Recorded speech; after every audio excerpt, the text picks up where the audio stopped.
Olá pessoal, tudo bem? Bom, estão prontos para a nossa primeira videoaula sobre Estudos Romanos 1? Mas eu tenho uma surpresa para você, porque na realidade, geralmente quando eu começo essa disciplina, eu tenho uma aula introdutória. E essa aula introdutória, ela vai fazer a gente retornar a alguns princípios básicos do trabalho do historiador. Eu sei que vai parecer meio nostálgico para alguns, né? Quem tem formação em história e viu isso durante a graduação, mas a gente precisa entender, primeiro, que nem todas as pessoas do nosso curso têm formação em história.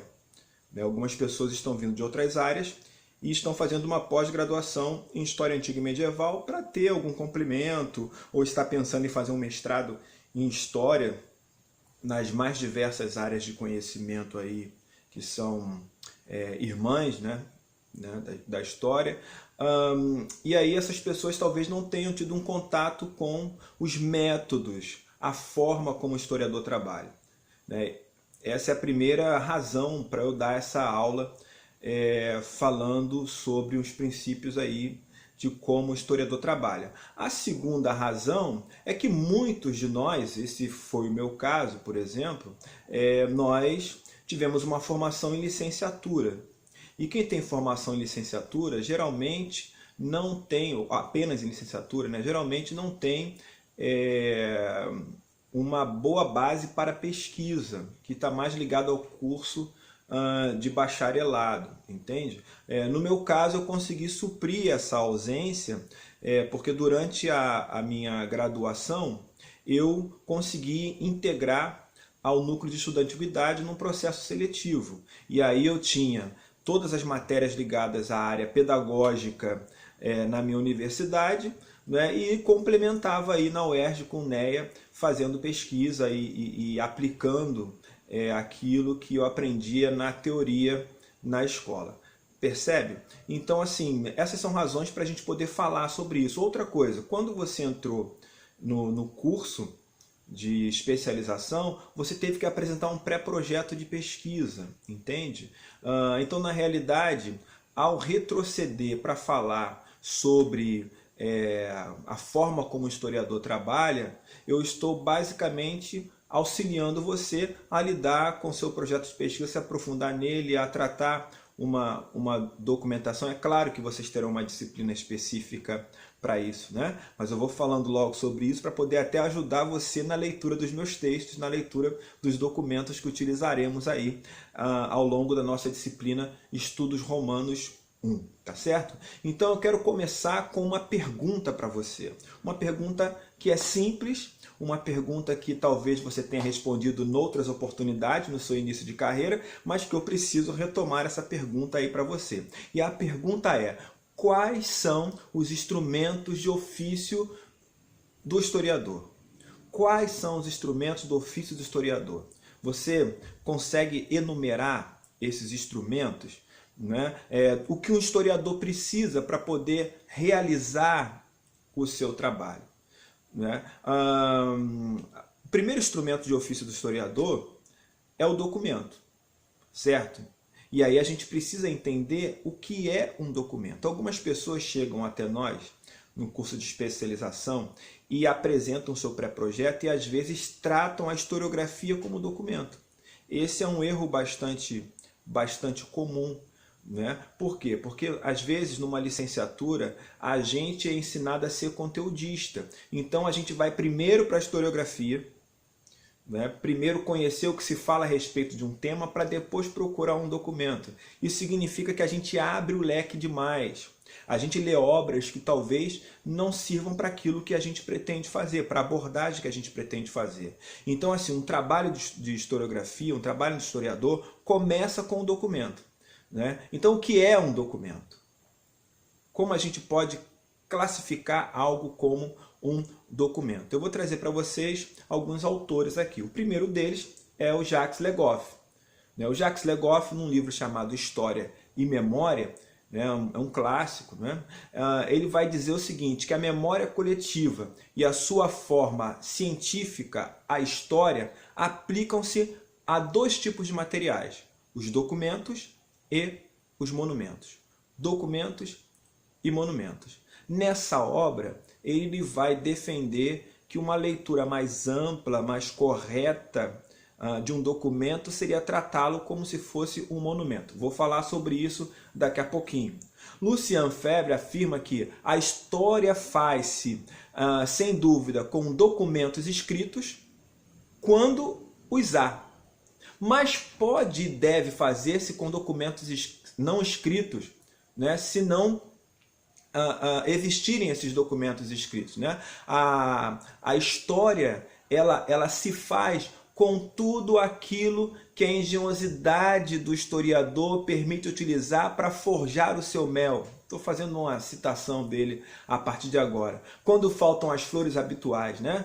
Com palavras, sinais, paisagens e telhas, ou seja, tudo aquilo que o ser humano produz, segundo Lucien Febvre, pode ser utilizado como documento pelo historiador, certo? Então, na ótica de Lucien Febvre, documento é tudo o que o ser humano produz. Marc Bloch declarou algo parecido em seu livro Apologia da História. Ele diz: a diversidade dos testemunhos históricos é quase infinita. Tudo que o homem diz ou escreve, tudo o que fabrica, tudo o que toca, pode e deve informar sobre ele. Então significa dizer que tudo aquilo que o homem produz, né, pode ser usado como documento. E aí eu quero lembrar a você que o objeto de estudo da história é o ser humano. O ser humano e a sua relação através do tempo com o espaço. Ok? Então a história vai estudar todas as relações desse ser humano, todas as alterações que a sua convivência no espaço constrói ou produz. A história vai se ocupar com isso, tá certo? Então perceba, tudo que o ser humano toca, tudo que ele mexe, tudo que ele produz pode ser usado como um documento histórico. Eu vou dar um exemplo para você de um documento não escrito. Imagine você chegar numa sala de aula vazia, ok? A sala de aula está vazia e você não tem ainda conhecimento de que tipo de sala é essa. Você começa a olhar a sala com o olhar do pesquisador, né, com um olhar problemático, digamos assim, e aí você vai identificar a disposição das cadeiras dessa sala. Você vai perceber, principalmente se você estiver numa sala de aula tradicional, você vai perceber que as carteiras estão todas viradas numa direção só, né?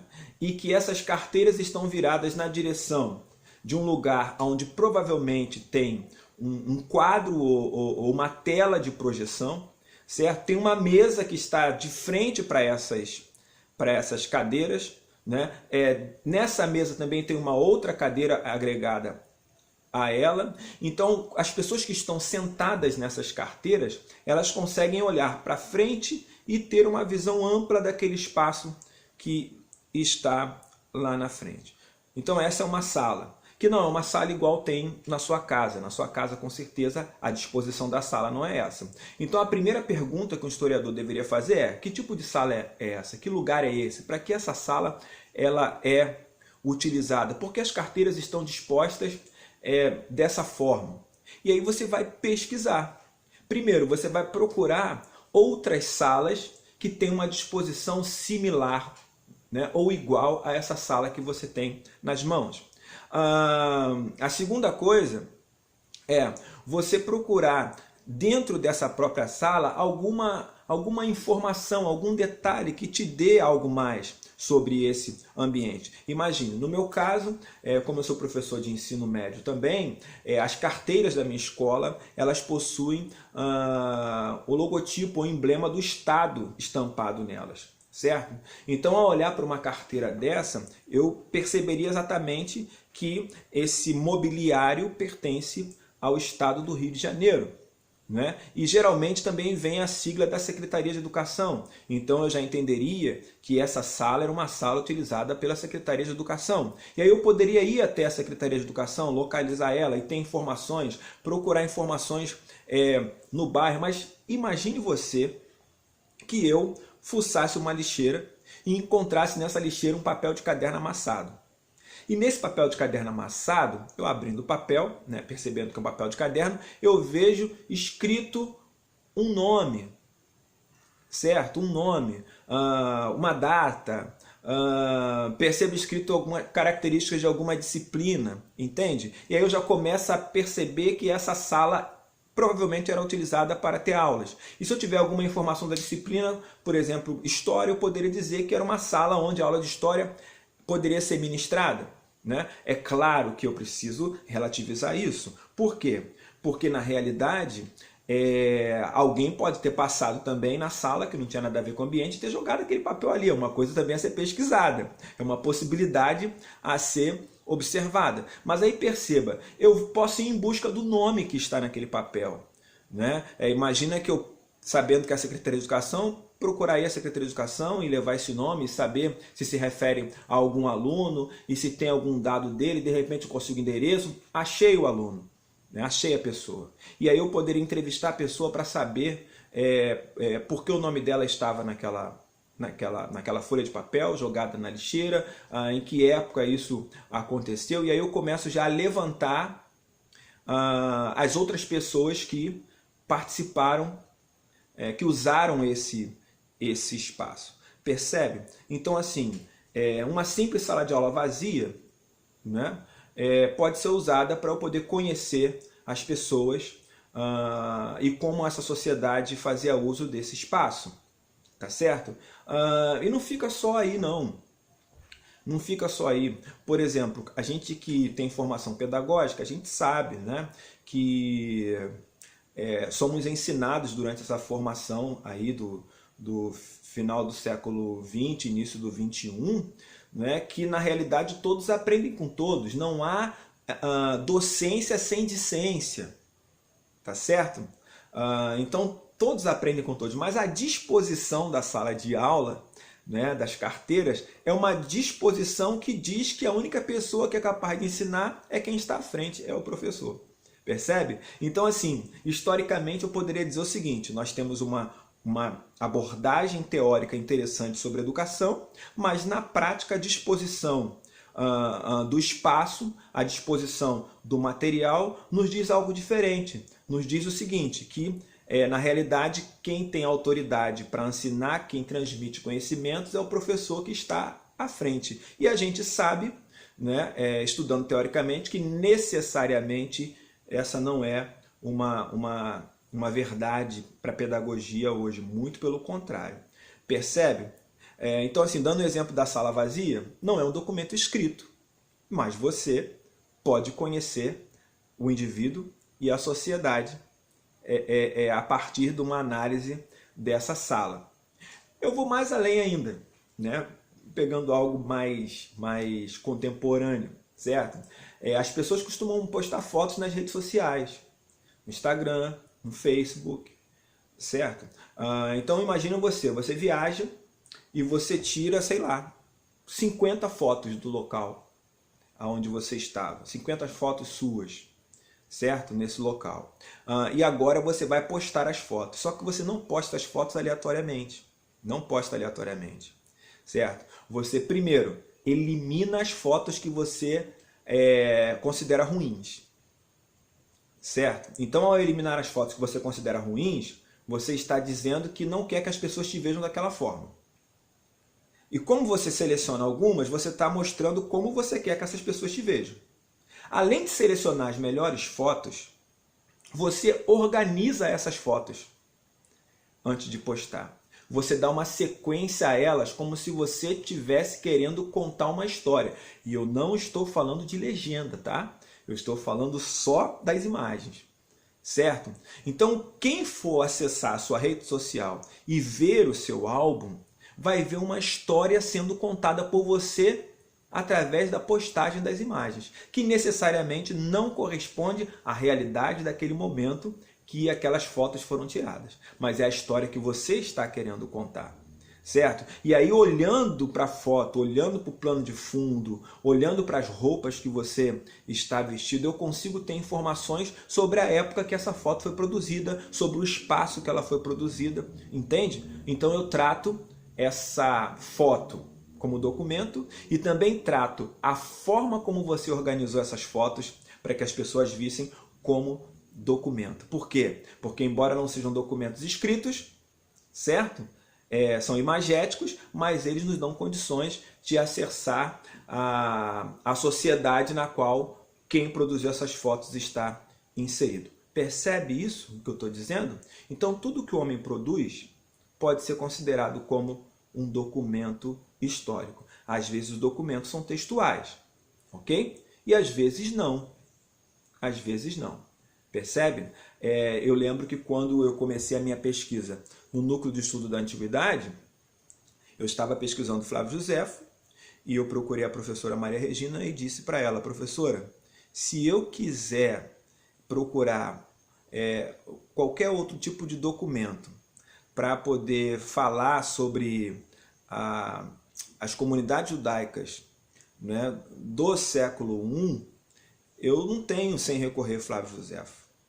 Não tenho. Eu repeti isso para ela umas 3 vezes. Ela ficou sentada me olhando e em seguida ela me fez uma pergunta. Ué, mas e se eu não quiser trabalhar com Flávio Josefo? E se eu não quiser trabalhar com ele? E se eu não quiser adotar ele como documento? Acabou a pesquisa? E aí eu percebi nas entrelinhas que eu estava tratando apenas o documento textual como documento histórico. Ué, e os vestígios arqueológicos? E, por exemplo, as sinagogas, que são anteriores ao século I, né? E toda uma forma de ser e fazer que é reproduzida e documentada de outras formas, nesse mesmo espaço que Josefo transitava. Será que elas não dão informações sobre nós, para nós, sobre essa época? Não constituem a materialidade do discurso de Flávio Josefo? Né? E outros documentos que não são judaicos, mas que falam sobre esse mesmo período, não me ajudariam a compreender essa sociedade? Percebe? Percebe? Então, às vezes, a nossa concepção de documento ela é muito limitada. E aí eu digo para você conceber documento histórico como sendo apenas documento textual, essa é uma concepção do final do século XVIII e o século XIX. Né? No início do século XX, com a Escola dos Análises, né? E eu acabei de citar alguns autores ligados à Escola dos Análises, como Le Goff, como Marc Bloch, como Lucien Febvre, né? Tudo que o homem produz passou a ser um documento.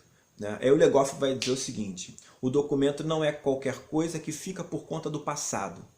É um produto da sociedade que o fabricou segundo as relações de forças que aí detinham o poder.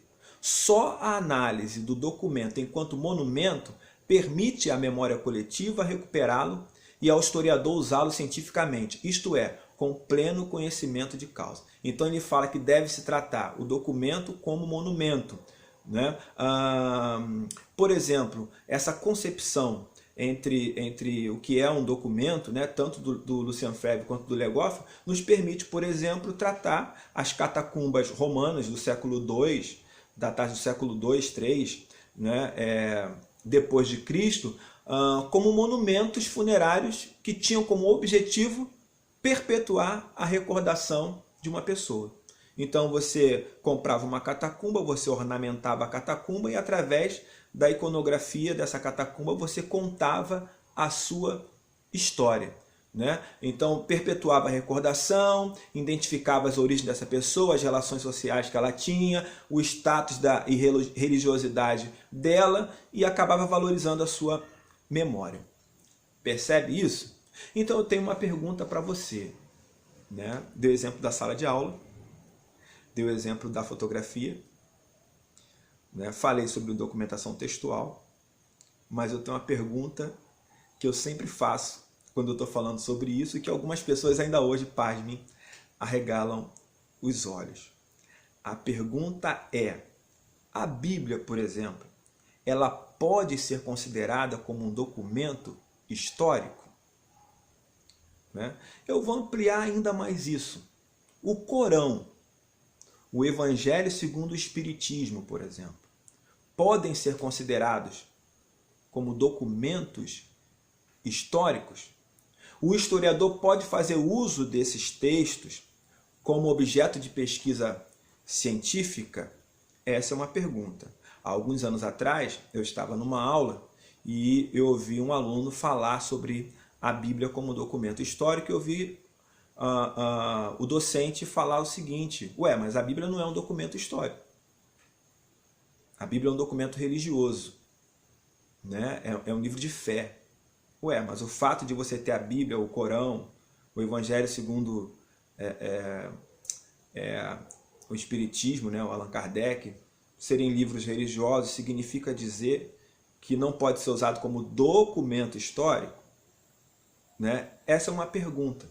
Né? E o professor Ciro Flammarion, ele escreveu sobre essas questões num livro chamado Um Historiador Fala de Teoria e Metodologia. É um livro muito bom, muito interessante, né, para a gente poder entrar nas áreas de conhecimento da história e também fomentar algumas discussões. Então ele diz assim: será mesmo possível tratar a Bíblia como qualquer outro texto? Ou escapar da teologia é mais difícil do que parece? Né? Aí ele vai continuar falando: os livros bíblicos, na maioria dos casos, pelo menos no contexto da civilização ocidental e até mesmo naquele do Islã, não são tratados do mesmo modo que as outras fontes antigas disponíveis. E se isso é assim no tocante às tentativas de reconstruir as origens de Israel, os estragos possíveis à seriedade dos debates serão ainda maiores quando se tratar de assuntos propriamente religiosos. Né? Sem qualquer dúvida, como é atestado pelo horror que sentem muitos orientadores de monografias ou dissertações, entre os quais me incluo, quando aparece algum cristão marcadamente religioso que, sendo aluno de história, decida escolher, como costuma acontecer, infelizmente, assuntos bíblicos para seu trabalho de fim de curso ou sua dissertação de mestrado. Né? E aí o professor Ciro Flammarion, ele não está dizendo que você não pode utilizar a Bíblia, o Corão, como documento histórico. Ele está dizendo que você acaba, às vezes, usando esses documentos para poder fazer uma análise teológica deles e não uma análise histórica, porque o historiador, ele tem um método próprio para trabalhar. Percebe? Você não pode fazer teologia e dizer que essa sua abordagem teológica é uma abordagem histórica. Entende? Por quê? Para você trabalhar como historiador, você tem que usar procedimento metodológico ligado à história.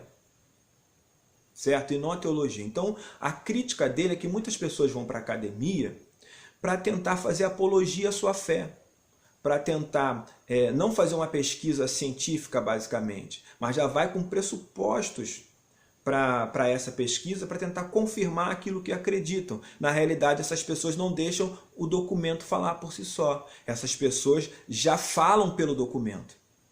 Entende? Então essa é uma das críticas que eu percebo que ele está fazendo nesse texto. Né? Então ele está dizendo: na verdade, os escritores bíblicos mostram-se total e alegremente ignorantes da discrepância colossal que suas história e cronologia geraram. Os escritores bíblicos não estavam preocupados com história nem com cronologia. Ok? E assim, para nós como historiadores, é fundamental você ter uma relação com o tempo e com o espaço. E eles não têm essa preocupação com o tempo, salvo algumas narrativas, mas a maioria não. A maioria não há essa preocupação. Né? Então a gente não pode dizer que o escritor bíblico está fazendo um trabalho historiográfico. Ok? Mas assim, o texto bíblico pode ser usado como documento histórico? Sim. O Corão pode ser usado como documento histórico? Sim. Né? Por quê? Porque por mais que ele tenha sido produzido e seja usado como livro de fé, você consegue, através dessa produção, acessar a visão de mundo de toda uma sociedade localizada no tempo e no espaço. Percebe? Eu vou te dar um exemplo disso daí. Estou abrindo um parênteses aqui, porque para mim falar da Bíblia como documento histórico é um dos extremos. Né? É um dos extremos que muitos historiadores não querem tratar. Mas vamos lá. Vou dar o exemplo aqui para você. Quando você lê o livro de Gênesis na Bíblia, né, o livro de Gênesis, ele vai dizer que o homem foi feito do pó da terra. Né? E depois que ele é criado, ele precisa cuidar da terra. Né? Porque o texto lá diz que não havia produtividade porque não tinha chovido e não tinha homem para lavrar a terra. Então, a partir do momento que tem homem para lavrar a terra, você tem produtividade. Então, o homem nasce da terra, ele vive para cuidar da terra e quando ele morre, ele volta para a terra. Porque ele veio da terra e volta para a terra.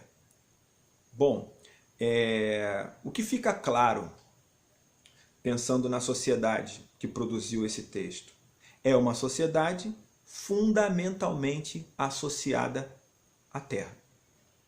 Vive da terra, dela tira o seu sustento. É uma sociedade rural, agrícola, percebe? E o texto está reproduzindo isso. O que Flávio Josefo vai dizer lá na frente, numa obra chamada Contra Apion, ele vai dizer o seguinte: nós não somos como qualquer outro povo da terra, porque desde a nossa formação, nós fomos acostumados a rasgar a terra. Então é um povo ligado à terra. Percebe? Esse dado é histórico. Né? Esse dado é histórico. A ligação do povo hebreu com a terra. E isso emerge da Bíblia como documento histórico. Entende? Agora, quando eu vou falar que Deus criou, que Deus fez, e quando eu vou inserindo Deus na história e vou fazendo interpretações, aí eu estou caminhando pelo campo da teologia, não é um trabalho de historiador. Percebe? Então documento é tudo como ele produz. Esse é um exemplo. Agora, um outro exemplo que eu poderia dar da Bíblia como documento histórico é a gente perceber que os textos foram produzidos em épocas diferentes, em momentos diferentes, por pessoas diferentes, em sociedades, em comunidades diferentes, para atender objetivos diferentes, entende? Esses textos foram reunidos ao longo do tempo. Foram coletados, reunidos, agrupados e deram o nome de um livro só para eles. Ou seja, houve uma edição, uma impressão desses textos. O que se chama Bíblia para nós hoje, né, não era a Bíblia para as pessoas que escreveram os textos. Né? Necessariamente, quem escreve determinado texto não tem a menor noção do que o outro está escrevendo outra coisa, nem escreve isso ao mesmo tempo. Entende? Nem com o mesmo objetivo. Sabe? Então, assim, quando a gente pega a Bíblia enquanto livro impresso, a gente também tem uma outra temporalidade. Né? A gente tem outra sociedade que está emergindo dali. E a gente teria que tratar, por exemplo, da história do livro, né?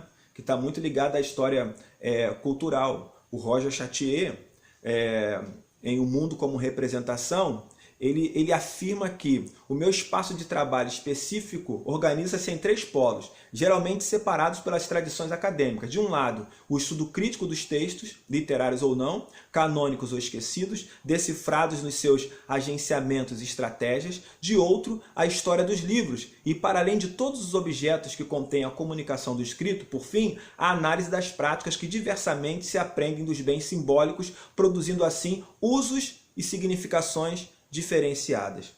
Né?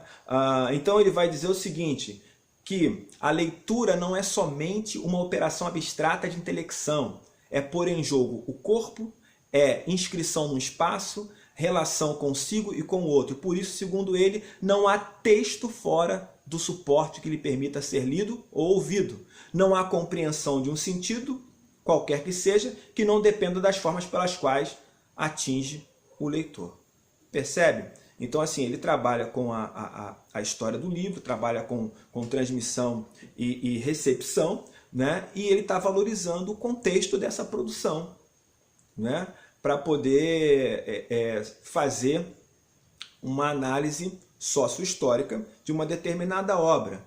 E aí ele diz algo que eu acho fantástico. Ele diz assim, ó, os autores não escrevem livros. Não. Escrevem textos que outros transformam em objetos impressos. Percebe? O autor escreve um livro.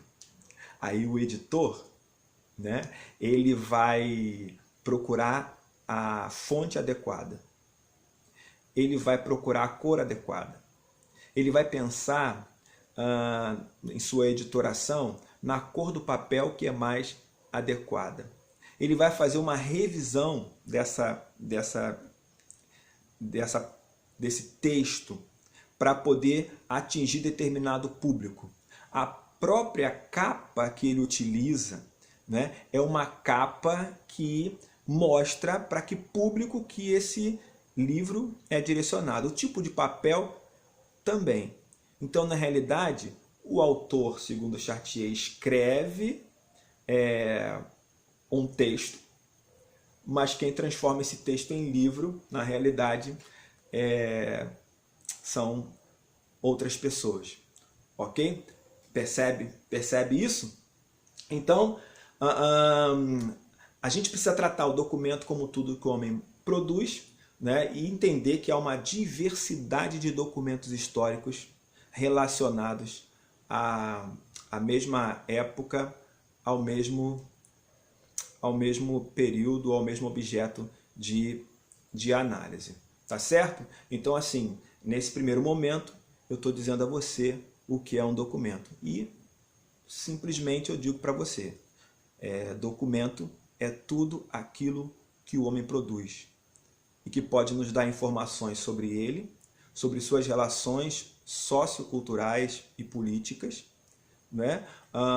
E bem como do espaço na sociedade, seja ela concreta ou simbólica, na qual ele está inserido, tá bom? Então nesse primeiro vídeo eu fico por aqui, daqui a pouquinho a gente vai voltar para falar sobre o segundo instrumento do ofício de historiador. O primeiro é o documento. E qual será o segundo? Um forte abraço para você.